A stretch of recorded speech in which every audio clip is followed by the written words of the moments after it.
Era el año 1941 y Adolf Hitler avanzaba implacablemente en la Segunda Guerra Mundial recién iniciada. Los países en el continente europeo estaban ocupados por Alemania o se encontraban en las filas de las potencias del eje. La Luftwaffe alemana, con su capacidad militar superior y su ambición imparable, se había convertido en un formidable monstruo, atacando las ciudades británicas y causando una destrucción masiva en las islas británicas. A pesar de la devastación significativa, los británicos no se rindieron y resistieron con todo lo que tenían. Con el tiempo, la resistencia británica dio resultados. La iniciativa de los ataques, que comenzó con la superioridad cualificada de los aviadores alemanes, se desplazó lentamente, y la Royal Air Force impidió que los alemanes establecieran dominio. Sin embargo, Adolf Hitler, creyendo que había excluido en gran medida a los británicos de la guerra o al menos los había incapacitado temporalmente, y deseando romper la última carta de la súplica del Reino Unido de ayuda en Europa, dirigió su atención hacia el este, hacia la Unión Soviética, para obtener recursos para la continuación de la guerra. A pesar del pacto de no agresión Molotov-Ribbentrop entre Alemania y la Unión Soviética, la atmósfera tensa de la Segunda Guerra Mundial llevó a estos dos estados al conflicto poco después. La persona más ansiosa por este enfrentamiento en el escenario mundial solo podía ser Winston Churchill, el primer ministro de Gran Bretaña. Churchill, que encontró a su país en una situación muy precaria, buscaba de alguna manera reducir la carga sobre el mismo y desviar el enfoque de los alemanes hacia otro lugar. Por lo tanto, constantemente advertía al líder soviético Joseph Stalin sobre Hitler y enfatizaba la necesidad de que el ejército ruso estuviera alerta. El intento del ejército ruso de movilizarse en la frontera naturalmente aumentó la probabilidad de un movimiento preventivo por parte de los alemanes para atacar territorios soviéticos. Churchill, que confiaba completamente en esta posibilidad, o al menos en la idea de incapacitar temporalmente a los británicos hasta el punto de desesperación, quería que Hitler atacara a Stalin. Mientras tanto, desde 1939, Stalin había estado dando pasos aparentemente favorables a los alemanes, tratando de cubrir la situación de la guerra con maniobras diplomáticas, en resumen, siguiendo una especie de política de ignorar y apaciguar. Las políticas indecisas e ineficaces de Stalin al principio de la guerra llevaron a errores consecutivos, y cada movimiento hecho por él proporcionaba a Hitler una excusa para atacar al este. A mediados de 1941, el rumor de que los alemanes atacarían estaba en boca de todos. Sí, todo el mundo sabía que los alemanes atacarían, pero nadie sabía aún cómo y cuándo sucedería. La Alemania nazi, a pesar de un ligero retraso debido a la campaña de los Balcanes, comenzó a mover sus tropas hacia la frontera soviética para la ofensiva planeada. Actuando por razones estratégicas e ideológicas, los alemanes se movían ansiosamente para eliminar judíos y eslavos, erradicar el bolchevismo y preparar un Lebensraum en Ucrania para los alemanes. A medida que los alemanes acumulaban cada vez más tropas en la frontera, Stalin y el comando del Ejército Rojo iniciaron de inmediato una movilización secreta. De hecho, para evitar dar la ventaja de dar forma a los eventos al otro lado, propusieron la idea de atacar a los alemanes primero, destacando la necesidad de atacar antes de que los alemanes, meses antes que ellos, pudieran lanzar una ofensiva. Sin embargo, a pesar de ser numéricamente superiores debido a la movilización, los soviéticos no habían recibido órdenes del alto mando para atacar a los alemanes o defenderse de ellos. En un estado de nerviosismo, solo se estaban preparando para lo desconocido que se aproximaba. En la noche del 22 de junio de 1941, alrededor de las 3 de la madrugada, las fuerzas del eje comenzaron el fuego de artillería en una línea de 1.600 kilómetros desde el Mar Negro hasta el Báltico. Estos sonidos de artillería fueron los ruidosos pasos de Barbarroja. Mientras los paracaidistas y comandos alemanes se infiltraban en la frontera en secreto y apuntaban a las líneas de comunicación, la Luftwaffe logró conquistar el espacio aéreo ruso en cuestión de minutos, destruyendo cientos de cazas y bombarderos rusos y brindando apoyo a las fuerzas terrestres. Avanzando desde 3 direcciones, la Wehrmacht ganó tremendas victorias a una velocidad incomprensible. Los soviéticos colapsaron mentalmente y tuvieron que aceptar derrotas sin ofrecer una defensa adecuada. Solo el fuertemente armado ejército del sur ruso opuso una resistencia tibia, pero el colapso de esta resistencia no tardó mucho. Stalin, cuya mente estaba confundida acerca de qué hacer, se entregó al alcohol, algunos dicen que bebiendo hasta perder el conocimiento, con la esperanza de que tal vez los alemanes aún no habían llegado a todos los aeropuertos. Mientras el Ejército Rojo, debido a políticas y tácticas incorrectas, caía en ese estado, el liderazgo superior soviético hacía planes para abandonar los territorios europeos y retirarse a los montes Urales. En línea con este objetivo, el 27 de junio, ordenaron que todas las fábricas fueran trasladadas a los montes Urales. Si lograban, establecerían un segundo escudo industrial de defensa. Mientras tanto, la Wehrmacht en avance infligió pérdidas de 11,000 tanques, 19,000 cañones y 10,000 aviones al Ejército Rojo para julio, y esto fue un desastre para los comunistas. El 30 de julio, Hitler implementó el plan de alas, con una orden. Enviando las divisiones blindadas que ejecutaban el ataque principal a los frentes norte y sur, pretendía asegurar las alas para el ataque principal a Moscú. Mientras algunos consideraban que este plan proporcionaría una ventaja significativa para que los rusos se reagruparan, otros lo veían como un movimiento esencial. Para agosto, la guerra alcanzó un nivel de violencia sin precedentes. La creencia de ambas partes de que estaban luchando por su supervivencia aumentaba la intensidad en cada paso. Ambos lados se consideraban justificados. Los alemanes necesitaban tierra y recursos para romper el bloqueo impuesto por los británicos y continuar la guerra. Según Hitler, la única manera de sostener una guerra a largo plazo era a través de los vastos recursos de Rusia y Ucrania, siempre y cuando la rica en recursos EU estuviera detrás de los británicos. Los alemanes necesitaban petróleo ruso, granos ucranianos, níquel, algodón, carbón, hierro, manganeso, cromo y fosfato. Por lo tanto, Hitler dio órdenes para la captura ilesa de granjas, fábricas y minas. La situación era la misma para los rusos, que también estaban luchando por sus vidas. Lo vital para ellos eran las materias primas, y como resultado de las invasiones, sus recursos se estaban deslizando uno tras otro. Especialmente, el aluminio era crucial.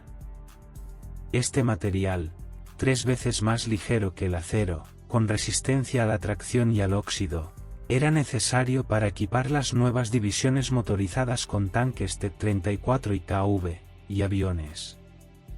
Si no podían suministrar aluminio, el Ejército Rojo no duraría mucho. Como se puede ver, la guerra germano-soviética se había convertido en una guerra de recursos donde uno de los lados sufriría la derrota, y en ese momento, era incierto cuál de los lados saldría victorioso. Después del rápido progreso en los flancos, a principios de septiembre, Hitler dio las órdenes necesarias para asestar el golpe final al ejército central del general Tmeshchenkov. Con la participación de las divisiones blindadas enviadas desde los flancos en 4 semanas, se lanzó una ofensiva general el 2 de octubre. El ataque liderado por von Bock fue un gran desastre para los rusos. Stalin perdió 64 divisiones, 11 brigadas de tanques y 50 regimientos de artillería. Así, el grupo de ejércitos de Tmeshchenkov fue desbandado y los caminos hacia Tula, el corazón de la industria rusa, quedaron completamente abiertos para los alemanes. Sin los materiales provenientes de Tula, los ejércitos de Stalin estarían prácticamente desarmados. Bajo las órdenes de Stalin, el general Chukev estableció una línea de defensa final a 120 kilómetros al oeste de Moscú. Si esta línea era violada, los rusos estaban arruinados. El 12 de octubre, la Wehrmacht comenzó su movimiento de pinza. El sonido de los cañones disparados se podía escuchar incluso desde Moscú. El 15 de octubre, Stalin decidió evacuar Moscú y ordenó la reubicación del centro administrativo a Kuivysh. Mientras la gente corría a las estaciones de tren en pánico para abandonar la ciudad, el general Chukev se preparaba para lo que sería considerado una última resistencia, acercándose al suicidio. Parecía que el comunismo estaba experimentando su crepúsculo. Había algo que Hitler no tuvo en cuenta y que lo llevaría a perder la guerra. La ocupación alemana de Rusia había proporcionado a los soviéticos una magnífica ganancia política. Mientras Stalin y el comunismo eran considerados un peligro para el mundo occidental, de repente se encontraron en una posición de víctimas, y los rusos y Stalin emergieron como héroes que podían hacer frente a los nazis. EU había iniciado un embargo a los soviéticos en 1939 debido al ataque a Finlandia. Los soviéticos lograron neutralizar esta situación a través de la alianza con Alemania. Sin embargo, cuando estalló la guerra con Alemania y los alemanes ocuparon rápidamente territorios rusos, la economía de guerra rusa colapsó y se les privó de recursos en Bielorrusia y Ucrania. Esto, por supuesto, llevó a una fuerte disminución en la producción soviética en la segunda mitad de 1941. Mientras tanto, el presidente Roosevelt levantó el embargo a los soviéticos a pesar de la fuerte oposición del público y el Congreso, declarando que apoyaría a los soviéticos a través de la Ley de Préstamo y Arriendo. El primer ministro británico Churchill estaba entre los partidarios de esta decisión. Todo el mundo occidental estaba incómodo con los soviéticos, pero mientras Stalin luchara contra Hitler, podía ser armado. Estados Unidos e Inglaterra estaban ansiosos por usar a Stalin como un as bajo la manga contra Hitler. En la medida en que en el verano de 1940, cuando Gran Bretaña estaba acorralada, Estados Unidos apenas había proporcionado 50 barcos antiguos y hipotecó oficialmente el Imperio Británico a cambio. Pedía casi nada por la ayuda masiva que proporcionaría a Stalin. Más interesantemente, Winston Churchill, incluso en su propia situación difícil, no escatimó esfuerzos para armar a Stalin. Gracias a la generosidad de los anglosajones, los rusos, que decían, denos cañones antiaéreos y aluminio, y luchemos por otros 3 a 4 años, habían recibido milagrosamente una línea de vida. La recuperación del frente de Moscú, que estaba al borde de la caída en octubre de 1941, se produjo como resultado de la movilización rusa. La llegada oportuna de divisiones de Siberia debido a los esfuerzos de las instalaciones industriales trasladadas a los Urales y la ayuda de Estados Unidos y Gran Bretaña, que llegó justo a tiempo a Stalin, impulsaron la moral y la resistencia rusas con el contraataque del 5 al 6 de diciembre. Aunque llevaría meses que toda la ayuda prometida llegara al frente, una cantidad significativa de material ya había llegado a manos de Stalin a principios de diciembre. Mientras que los británicos, geográficamente más cercanos a Rusia que EU, lograron entregar tanques Matilda y Valentine al frente a través de Murmansk, incluso enviaron los 230 Tomahawk P-40 dados por EU a las afueras de Moscú. Los tanques y aviones británicos llegaron justo cuando los soviéticos más los necesitaban. Aunque no eran significativas en número, estas continuas ayudas, que llegarían más tarde, fueron uno de los factores más importantes que cambiarían el destino de la guerra. Ambos bandos se habían agotado hasta el punto de fatiga cuando el ataque del general Chukev en el hueco, que mencionamos hace un rato, repelió a los alemanes por primera vez y manchó la invencibilidad de la Wehrmacht. Después de la retirada, el 8 de diciembre, Hitler ordenó a sus ejércitos que tomaran una posición defensiva. Esta orden fue un punto de inflexión que cambiaría el destino de la guerra. Otro punto de inflexión había tenido lugar un día antes de esta orden. El 7 de diciembre de 1941, los japoneses atacaron Pearl Harbor, llevando oficialmente a Estados Unidos a la guerra. Stalin se asustó más por este desarrollo porque si Estados Unidos redirigía todo su poder al Pacífico, podría cortar la ayuda a Rusia. Afortunadamente, Adolf Hitler evitó esta posibilidad y jugó a favor de Stalin. De manera absurda, Hitler declaró unilateralmente la guerra a Estados Unidos el 11 de diciembre, tirando de su propia cuerda. Encima de eso, rechazó la oportunidad de actuar junto con Japón contra Rusia. Adolf apostó y ofreció ayudar a los japoneses contra EU en el Pacífico, distrayendo su enfoque. Así, creía que podía evitar que EU proporcionara ayuda a los soviéticos. Stalin no cayó en el mismo error. En lugar de ayudar a EU en el Pacífico, se enfocó inteligentemente en su propia lucha a vida o muerte. Esto significaba que Stalin estaba marcando goles uno tras otro contra Hitler. El verdadero gol fue anotado por el presidente Roosevelt. Con la orientación de Churchill, Roosevelt afirmó que la guerra con Japón no los distraería y que el verdadero enemigo era Alemania, que les declaró la guerra. Esta declaración puso fin a la apuesta de Hitler.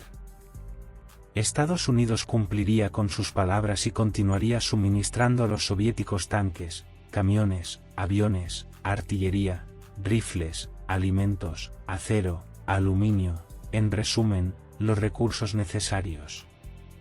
Así, en la Guerra de Recursos, que fue el frente oriental de la Segunda Guerra Mundial, Adolf Hitler, exhausto, sería derrotado y Joseph Stalin emergería como el vencedor.